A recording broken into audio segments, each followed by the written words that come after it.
फिनेलले बनाउने तरिका यही हो नि त। अझै यसमा पानी हाल्छु भन्दाखेरि बजारको हामी पातलो लिन्छौँ नि, यो चाहिँ हामीले आफै बनाएको छ। दिन त नि हामी बनाउँछौँ आफै फिनेल चाहिँ। हजुर फिनेल बनाएको तरिका अब अरू म्याडमहरूले देखाउनुहुन्न, अब मैले त देखाइदिएको नि हजुरहरूले पनि त्यही कुरा जान्नुहोस् न। त्यही त यहाँ त बाक्लो भयो हुँदैछ।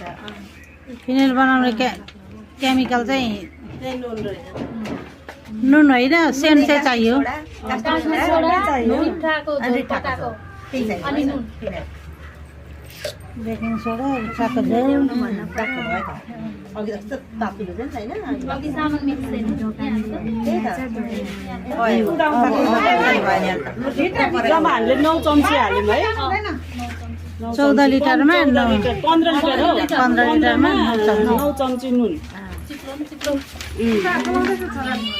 हजुर किन गएको यति छिटो? त्यो त फिनेल कति राम्रो हो त नि। अब यहाँ कलर लाउने ल्याउने लिने जानु भएको छ। प्रिलमा चाहिँ निलो कलर हुन्छ नि, प्रिलबाट लानुहुन्छ योबाट। जस्तै अब टोइलेट सफा गर्दा पनि हामीले त टोइलेट सफा गर्ने हुन्छ नि, यही लिक्विड हो क्या खासमा, निलो कलर लगाएको। कलर मात्रै हालेको रहेछ नि, हामीले नि घरमा युज गरिरहेको छ ग्यारेन्टीमा ल्याएको। अनि जस्तै हात टोइलेट गइन्छ, हामी टोइलेट गरिन्छ होइन, अनि हात धुने त उयो हुन्छ नि, कति 400 500 हुन्छ नि, यही हो क्या खासमा। त्यो बट्टाले गर्दा चाहिँ पैसा लाग्यो। बुढी बाजुको छोराले होइन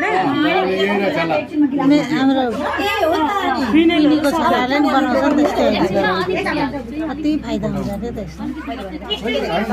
होइन 10 होइन, अलिकति मात्रै अलिकति त्यो उयो ठुलो त भइहाल्यो नि, नुनले त कमाले गर्छ।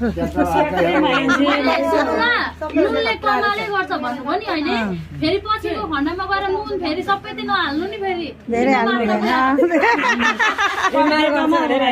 राम्रो बनाउँछ भनेर। पानी यस्तो थियो, अहिले कस्तो लत्ता त चिप्लो न चिप्लो भएर गयो।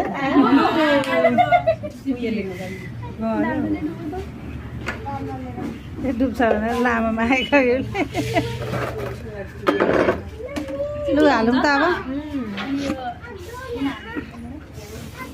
कलर चाहिँ डाइरेक्ट हाल्नु हुँदैन ल, हामीले डल्ला पर्छ। अनि अझै हाल्नु अझै हाल्नु अलिकति हाल्नुपर्छ।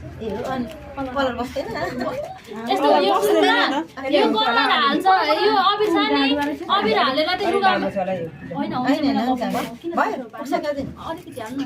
अब यो कलर हालेर चाहिँ हामीले लुगामा लाग्छ कि भाँडामा बस्दाखेरि भाँडामा लाग्छ कि भनेर भाँडामा त केही छैन, लुगामा लाग्यो भने परात हुन्छ। होइन लाग्दैन, कास्टिक सोडा छ नि त, त्यही भएर त्यसले काट्छ, नडराउनुलाई।